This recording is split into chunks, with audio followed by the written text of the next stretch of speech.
Selamat pagi Bu Ros, selamat pagi teman-teman semua. Hari ini saya Gloria Ananda Widiasari dengan NRP 16130203 akan mempresentasikan materi mengenai space, shape, and measuring. Materi pembahasan kita pada pagi hari ini yaitu yang pertama, pengertian kemampuan mengenal bentuk geometri pada anak usia dini, lalu pengertian space, pengertian shape, kegiatan mengenalkan space dan shape, lalu strategi pembelajaran mengenalkan shape dan space pada anak usia dini, lalu tujuan mengenalkan space dan shape, kemudian pengertian measuring, dan yang terakhir kegiatan mengenalkan measuring pada anak usia dini. Kita masuk pada materi yang pertama, yaitu pengertian kemampuan mengenal bentuk geometri. Jadi, menurut Ismiani dalam Faudia Nido pada tahun 2013 menyatakan bahwa geometri adalah pemahaman konsep berbagai bentuk geometri, baik itu bangun datar maupun bangun ruang. Jadi geometri ini merupakan salah satu cabang dari ilmu matematika yang sangat terkait dengan bentuk, ukuran, dan pemposisian. Di melalui geometri ini, anak akan mampu untuk berpikir secara matematis, logis, dan dapat memahami konsep-konsep yang sederhana dalam kehidupan sehari-hari, seperti ketika anak-anak melihat koin uang logam. Nah, anak akan tahu bahwa bentuknya itu lingkaran atau bulat. Nah, kemudian ketika anak melihat buku, anak akan melihat bentuknya itu segi empat. Nah, seperti itu. Dengan kemampuan berpikir yang matematis dan logis ini, anak akan berpikir secara logis dan rasional dalam kehidupannya mereka sehari-hari. Nah, kemudian dalam Tarigan pada tahun 2006 menjelaskan bahwa belajar geometri adalah berpikir matematis, yaitu meletakkan suatu struktur hierarki dan konsep-konsep yang lebih tinggi yang terbentuk berdasarkan apa yang telah terbentuk sebelumnya. Sehingga dalam belajar geometri, seseorang harus mampu menciptakan kembali semua konsep yang ada dalam pikirannya. Maksudnya apa? Jadi mengenalkan berbagai macam bentuk geometri ini akan membuat anak ini membangun konsep mengenai geometri. Jadi bisa dimulai dari anak-anak ini mengidentifikasi atau mengenal bentuk-bentuk, lalu mereka menyelidiki bangunan-bangunan, dan akhirnya mereka bisa memisahkan gambar-gambar atau bentuk-bentuk dari geometri yang ada, seperti yang mana segi empat, yang mana lingkaran, yang mana segitiga. Tidak hanya itu, anak juga akan belajar tentang konsep letak seperti atas, bawah, kiri, kanan, depan, belakang. Nah, ini terjadi karena anak mampu untuk mengenal bentuk geometri. Selanjutnya, kita akan membahas mengenai pengertian space. Jadi, space atau ruang membuat anak ini belajar tentang tempat dan posisi. Jadi seperti di atas, di bawah, pada, di dalam, di luar. Nah, selain itu juga anak belajar mengenai pengertian jarak seperti dekat, jauh, dan lain sebagainya. Jadi anak bisa memahami tentang pengertian dari space atau ruang ketika anak ini sudah sadar akan posisi dirinya jika dihubungkan dengan penataan benda-benda di sekelilingnya. Misalnya, anak duduk di kursi, jadi anak tahu saya duduk di atas kursi, jadi anak tahu posisinya mereka gitu. Ketika mereka ketika mereka bersembunyi, saya bersembunyi di bawah meja. Mereka sudah tahu, jadi mereka sudah ketika mereka tahu posisinya mereka itu di mana, itu berarti mereka sudah mulai memahami tentang space atau ruang. Nah, yang selanjutnya spatial sense. Jadi spatial sense ini apa sih? Jadi spatial sense ini merupakan perasaan intuitif terhadap sekeliling anak dan benda-benda yang ada di dalamnya. Jadi spatial sense ini atau kemampuan spasial ini merupakan perasaan intuitif. Yang pertama yaitu merupakan pengetahuan fisik anak yang pertama tentang ruang. Jadi maksudnya apa? Jadi spatial sense ini merupakan pengetahuan anak yang awal sekali ketika mereka mulai belajar tentang ruang. Seperti tadi sudah dijelaskan, anak akan mulai bisa untuk mengenal konsep ruang ketika mereka tahu, mereka sadar posisi dirinya. Nah, ini merupakan salah satu bentuk contoh spatial sense. Jadi anak ini sudah tahu, mereka punya pengetahuan tentang fisik pengetahuan awal, jadi mereka punya bekal tentang ruangan itu. Nah, jadi contohnya apa sih? Misalnya mereka menggapai mainan di gantungan. Mereka tahu mereka nggak nyampe, karena mereka sadar jaraknya mereka dan gantungannya itu cukup jauh. Jadi mereka akan mencoba menggapai. Lalu contohnya lagi, misalnya mereka memasukkan bola ke dalam keranjang sampai bola itu tidak ada lagi. Maksudnya apa? Anak tahu ketika bolanya sudah habis, ruang dari keranjangnya itu sendiri sudah penuh. Nah, ini merupakan pengetahuan fisik anak tentang ruang. Nah, yang selanjutnya spatial sense yaitu alat yang utama untuk membuat pemikirannya matematis. Jadi bagaimana anak bisa membuat pemikirannya matematis? Mereka harus memiliki spatial sense atau kemampuan spasial. Jadi spatial sense ini merupakan alat yang utama untuk membuat pemikiran yang matematis. Jadi agar anak ini bisa mengembangkan spatial sense-nya, jadi anak itu harus memiliki banyak pengalaman yang berfokus pada hubungan-hubungan geometri tadi, seperti arah, sudut pandang, ruang, dan bentuk dan ukuran yang relatif sesuai benda. Lalu mungkin teman-teman bertanya-tanya, kenapa sih anak itu harus memiliki spatial sense? Jadi spatial sense ini tidak hanya berguna dalam ilmu matematika saja, tapi ada berbagai manfaat ketika anak ini memiliki spatial sense dalam dirinya. Yang pertama yaitu spatial sense ini bisa berguna untuk menulis angka dan huruf. Lalu yang kedua, memungkinkan anak untuk membaca tabel tentang suatu informasi. Yang ketiga, mengikuti instruksi. Yang keempat, membuat diagram. Yang kelima, membaca peta. Dan yang terakhir, memvisualisasikan benda yang digambarkan secara verbal. Jadi ketika anak melihat benda, mereka bisa mendeskripsikannya gitu secara verbal. Nah, jadi spatial sense ini sangat berguna sekali untuk kehidupan anak di masa yang akan datang. Jadi dengan memiliki spatial sense sejak usia dini itu sama dengan membekali anak untuk kehidupan mereka di masa yang akan datang. Seperti yang disebutkan, untuk anak memiliki spatial sense ini, anak membutuhkan berbagai pengalaman spasial untuk mengembangkan kemampuan spasialnya atau spatial sense-nya. Nah, ada 4 konsep topologi atau perubahan yang perlu anak ketahui untuk menambah pengalaman spasialnya. Konsep yang pertama yaitu konsep proksimitas. Apa sih konsep proksimitas ini? Jadi konsep proksimitas ini merupakan konsep mengenai posisi, arah, dan jarak. Jadi posisi seperti saat ini mereka ada di mana, atau posisi suatu benda itu ada di mana. Nah, arah dan jarak itu merupakan tujuan, dan jarak itu seberapa besar jarak antara anak itu dengan benda, atau antara benda itu dengan benda.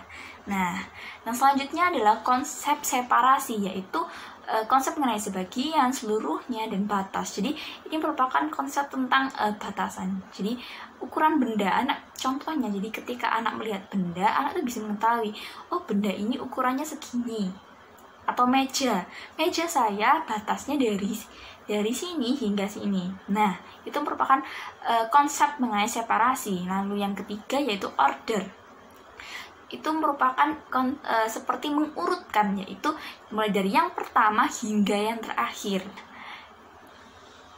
Yang terakhir, konsep yang keempat yaitu konsep enclosure, yaitu konsep mengenai di dalam atau di luar, figur atau dasar. Nah, konsep ini hampir sama seperti posisi. Jadi anak tahu maksudnya yang asli itu dasar atau figur atau modelnya itu seperti apa. Nah, dan ini maksudnya merupakan implementasi. Misalnya anak mengenal figurnya, misalnya bentuknya bulat, anak mengenal contohnya lingkaran. Nah, anak bisa juga anak bisa mencari benda yang contohnya nyata seperti lingkaran itu apa, misalnya jam dinding, koin, uang koin. Nah, seperti itu. Lalu kita akan berlanjut ke materi yang selanjutnya, pengertian shape. Jadi shape atau bentuk merupakan pembelajaran tentang sesuatu yang sudah tetap, properti dan hubungannya dengan yang lain.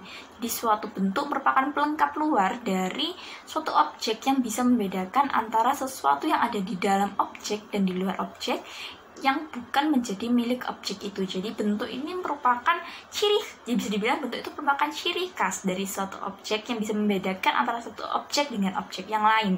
Jadi dengan mengenal bentuk ini, anak bisa membedakan berbagai macam benda, berbagai macam objek yang ada di sekitar mereka. Ketika kita membahas tentang bentuk, tentu bentuk itu ada yang berubah. Jadi ada perubahan juga dalam bentuk. Nah, anak juga perlu mengenal itu. Jadi selanjutnya kita akan melihat perubahan geometri ini bisa terjadi dalam bentuk yang seperti apa sih. Nah, ada 3. Yang pertama yaitu topologi. Jadi topologi ini bisa dibilang sebagai geometri karet. Jadi berkaitan dengan mengendurkan dan menyusupkan. Contohnya misalnya balon. Ketika kita meniup balon, balon itu akan membesar. Nah, ketika kita mengempeskan balon, balon itu akan menyusut. Nah, yang selanjutnya contoh lain misalnya adonan roti. Jadi ketika kita membiarkan adonan roti yang sudah beragi, itu dia akan mengembang. Nah, itu juga termasuk dalam konsep topologi atau geometri karet. Jadi perubahan mengendurkan dan menyusupkan, yang berkaitan dengan mengendurkan dan menyusupkan. Lalu yang kedua yaitu proyeksi atau geometri bayangan. Jadi ini berkaitan dengan perubahan bentuk dan ukuran melalui perubahan dalam sudut pandang. Misalnya ketika kita ketika anak melihat kotak susu dari sudut pandang yang berbeda. Ketika mereka melihat dari atas, mereka hanya akan melihat persegi panjang yang di atas. Ketika mereka melihat dari depan, bentuknya juga akan berbeda. Ketika mereka melihat dari samping, bentuknya juga akan berbeda. Nah, yaitu namanya proyeksi atau geometri bayangan. Jadi ada perubahan ketika kita melihat suatu benda dengan sudut pandang yang berbeda. Nah, yang ketiga itu Euclidean atau luncuran geometri. Jadi ini merupakan perubahan orientasi dan lokasi ketika sesuatu terbalik atau berputar. Misalnya dari 4 batang stick ini bisa membentuk beberapa bentuk yang berbeda. Jadi ada stick es krim dengan 4 batang itu kita bisa membentuk bentuk yang berbeda, bermacam-macam bentuk. Nah, itu masuk dalam perubahan luncuran geometri. Jadi perubahan yang ketika sesuatu dibalik atau diputar itu bisa menghasilkan bentuk yang berbeda. Selanjutnya kita akan membahas mengenai kegiatan apa saja sih yang bisa digunakan untuk mengenalkan space dan shape pada anak usia dini. Ada banyak sekali kegiatan yang bisa dilakukan untuk mengenalkan space dan shape pada anak usia dini, dan tentunya mudah untuk dipahami anak usia dini, seperti bermain balok, bermain musik dan bernyanyi, bermain play-doh, bermain dengan stick es krim, berkreasi dengan kertas dan kardus, dan masih banyak lagi. Ada banyak sekali permainan yang bisa dilakukan anak sebagai kegiatan bentuk pengenalan mengenai space dan shape. Jadi pengenalan space dan shape ini bisa dilakukan sejak usia dini, tapi pada kenyataannya banyak sekali orang yang berasumsi atau memiliki pemikiran selama ini untuk mengajarkan geometri yang di dalamnya ini terkandung space dan shape itu harus diajarkan pada anak usia sekolah. Padahal sejak anak usia dini atau mereka sebelum memasuki TK itu juga sudah bisa diajarkan atau mulai dikenalkan dengan space dan shape.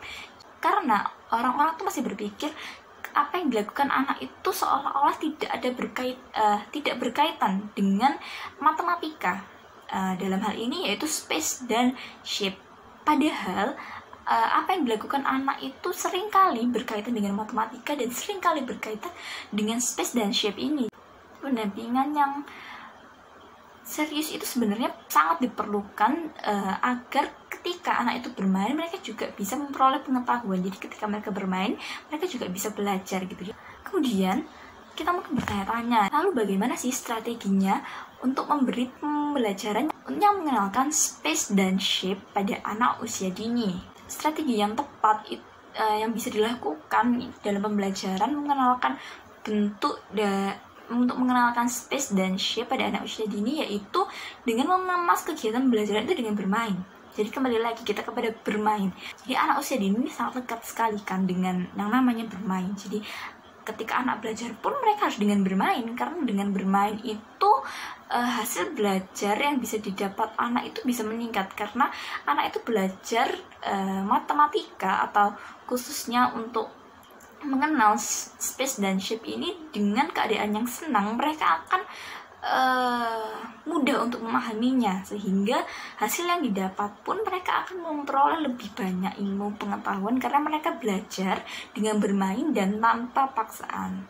Nah, tapi yang perlu catatan lagi dalam pembelajaran untuk mengenalkan bentuk-bentuk geometri, dalam pembelajaran untuk mengenalkan space dan shape itu sebaiknya melalui benda-benda yang konkret, karena anak usia dini juga masih belajar dengan sifat yang konkret. Jadi mereka membutuhkan benda yang nyata untuk ketika mereka tuh belajar. Nah, selanjutnya ketika mereka mulai terbiasa, mereka akan ketika mereka belajar dengan benda-benda konkret ini, nanti akhirnya mereka akan terbiasa untuk mengenal space dan shape pada kehidupan mereka sehari-hari. Jadi mereka bisa memberikan contoh nyata mengenai space dan shape dalam kehidupan mereka sehari-hari. Berikutnya yaitu kita akan membahas mengenai tujuan mengenalkan space dan shape pada anak usia dini. Jadi mungkin teman-teman bertanya-tanya, apa sih tujuannya, kenapa sih anak usia dini itu perlu untuk dikenalkan? Tujuannya itu apa? Nah, tujuannya itu dibagi menjadi dua, yaitu tujuan umum dan tujuan khusus. Nah, tujuan umumnya yaitu menurut Dipeknas, anak diharapkan mengenal dan menyebutkan berbagai macam benda berdasarkan bentuk-bentuk geometri dengan cara mengamati benda-benda yang ada di sekitar anak. Jadi melalui benda-benda yang ada di sekitar anak itu bisa belajar mengenal berbagai macam bentuk-bentuk geometri. Nah, selanjutnya tujuan khusus. Nah, tujuan khusus dari pengenalan space dan shape menurut Clemens DKK dalam Seeveld dan Basic pada tahun 2008 itu yaitu memberikan kepada anak pengalaman-pengalaman lingkungan langsung yang memungkinkan mereka mengidentifikasi bentuk-bentuk dan sosok-sosok yang membuat anak sadar akan bentuk-bentuk geometri dalam lingkungan yang alami, yang bisa memungkinkan anak untuk membuat asosiasi atau mengkelompokkan antara benda-benda yang biasa mereka lihat. Jadi memberikan kepada anak itu kesempatan untuk membangun bentuk-bentuk geometri dan belajar nama-nama yang sesuai dengan bentuk-bentuknya. Nah, selanjutnya kita akan mempelajari mengenai pengertian measuring berdasarkan The National Council of Teachers of Mathematics atau NCTM menyatakan bahwa dalam standar matematika siswa harus mampu memahami sifat pengukuran, bagian dan sistem pengukuran, menerapkan berbagai teknik, peralatan dan rumus untuk menemukan pengukuran. Jadi pengukuran ini mencakup banyak sekali bagian. Jadi seperti jumlah unit, terus unit yang sesuai, dan jawaban yang tepat atau perkiraan. Jadi melalui pengukuran ini anak akan belajar belajar mengenai banyak hal juga. Nah, alat ukur, ketika kita membahas tentang pengukuran, tentu kita akan berpikir mengenai alat ukur. Jadi alat ukur yang bisa digunakan oleh anak untuk mengukur yaitu seperti penggaris, timbangan atau neraca, dan termometer. Itu alat ukur yang umum, alat ukur baku yang sering digunakan ya. Lalu tingkat pemahaman anak usia dini mengenai konsep pengukuran ini akan berkembang sesuai dengan tahapan perkembangan masing-masing anak. Jadi tahapan perkembangan masing-masing anak ini berbeda. Jadi perkembangan kemampuan mengukur mereka juga akan mengikuti tahap perkembangan pada masing-masing anak. Nah, dalam pengukuran anak usia dini itu anak juga melewati beberapa tahap, karena anak ini tidak bisa langsung melakukan pengukuran langsung dengan alatnya langsung. Jadi mereka harus melalui berbagai tahap dulu sebelum mereka mampu untuk mengukur dengan alat ukur. Nah, tahap yang pertama yaitu dengan mengenalkan konsep panjang pendek, besar kecil, tinggi rendah, berat ringan, banyak sedikit kepada anak. Kita harus mengenalkan itu dulu, konsep itu. Nah, selanjutnya baru anak menggunakan alat ukur yang tidak baku seperti jengkal, lalu jari, lalu langkah, tali, tongkat, lidi, pita, sepatu, dan lain-lain. Jadi alat mengukurnya dengan alat ukur tidak baku atau benda-benda yang ada di sekitar mereka, yaitu dengan benda-benda yang ada di sekitar mereka, atau mereka juga bisa memanfaatkan diri mereka. Misalnya seperti tadi kan, mengukur meja, misalnya mengukur meja dengan jengkal, mengukur panjang ruangan itu dengan langkah kaki. Nah, masih banyak kegiatan lagi yang bisa dilakukan untuk mengajarkan anak mengukur dengan alat ukur yang tidak baku. Nah, kemudian yang terakhir, baru setelah anak sudah mahir untuk mengukur dengan alat ukur yang tidak baku, barulah anak bisa diajarkan untuk mulai menggunakan alat ukur baku seperti penggaris, timbangan, dan meteran. Nah, jadi kemampuan anak usia dini dalam mengukur menggunakan alat ukur yang baku ini bergantung pada pengalaman mereka ketika mereka menggunakan alat ukur yang tidak baku. Karena ketika anak semakin sering untuk berlatih mengukur dengan alat ukur yang tidak baku, maka kemampuan mereka memahami tentang konsep mengukur itu sudah ada dalam diri mereka. Jadi mereka sudah punya dasar untuk mengukur dengan alat ukur yang baku. Nah, dalam Permendikbud nomor 137 tahun 2013 sendiri juga sudah dijelaskan mengenai tingkat pencapaian perkembangan anak usia taman kanak-kanak dalam bidang kemampuan mengenal konsep ukuran, yaitu dibagi menjadi 4 tingkat pencapaian kemampuan anak usia taman kanak-kanak untuk mengenal konsep ukuran. Yang pertama, mengenal perbedaan ukuran lebih dari, kurang dari, paling atau ter. Jadi anak bisa di usia taman kanak-kanak itu seharusnya anak sudah bisa mampu untuk mengenal yang mana yang lebih besar, mana yang lebih kecil gitu, dan mana yang paling besar, mana yang paling kecil. Jadi anak sudah bisa mengenal ukuran. Lalu yang kedua, anak bisa mengklasifikasikan benda berdasarkan 3 variasi, yaitu berdasarkan warna, bentuk, dan ukuran. Jadi anak sudah bisa mengkelompokkan atau mengklasifikasikan benda berdasarkan warnanya, benda berdasarkan bentuk, dan benda berdasarkan ukurannya. Yang ketiga, yaitu anak mampu mengklasifikasikan benda yang lebih banyak dalam kelompok yang sama. Jadi anak bisa melihat, setelah mereka mengklasifikasikan, mereka sudah bisa melihat jumlahnya mana sih yang paling banyak kelihatannya, seperti itu. Lalu yang keempat, anak mampu mengurutkan benda berdasarkan ukuran dari yang paling kecil ke yang paling besar atau sebaliknya. Jadi anak bisa juga mengurutkan, setelah anak bisa mengklasifikasikan, anak bisa mengurutkan benda dari ukuran yang paling besar ke yang paling kecil, atau dari kecil ke yang paling besar. Jadi saat anak ini memperoleh pengalaman langsung, maka pengetahuan yang diperoleh anak akan juga lebih banyak. Jadi akan lebih banyak dan akan selalu teringat oleh anak. Pembahasan kita yang terakhir yaitu mengenai apa saja sih kegiatan yang bisa dilakukan untuk mengenalkan measuring atau mengukur atau konsep mengukur pada anak usia dini. Yang pertama yaitu kegiatan mengukur panjang. Jadi melalui kegiatan mengukur panjang dapat dilakukan dengan menggunakan kaki, jengkal, dan satuan lainnya. Nah, setelah anak ini sudah bisa lebih mahir, maka pendidik ini bisa mulai untuk memperkenalkan dengan alat ukur yang baku atau alat ukur yang standar yang biasa digunakan, seperti penggaris contohnya. Nah, contoh kegiatan untuk mengukur panjang ini misalnya mengukur meja guru dengan jengkal. Nah, mengukur mejanya mereka gitu, atau mengukur suatu bentuk, misalnya mereka mengukur buku dengan jengkal, atau mereka mengukur ruangan dengan langkah kaki mereka. Nah, masih banyak kegiatan yang bisa digunakan untuk mengukur panjang ya, untuk mengukur panjang. Lalu yang kedua itu kegiatan mengukur volume. Jadi untuk kegiatan mengukur volume ini dilakukan dengan menggunakan misalnya botol, gelas, ember, dan lain-lain. Misalnya guru minta untuk anak mengisi air setengah, anak untuk mengisi air penuh gitu, sesuai dengan ukuran yang diberikan oleh yang diinstruksikan gitu. Lalu yang selanjutnya pengukuran massa. Jadi pengukuran massa ini dapat dilakukan misalnya dengan menimbang berat badan anak menggunakan neraca penimbang. Jadi kita bisa mengajarkan anak untuk membaca timbangan gitu.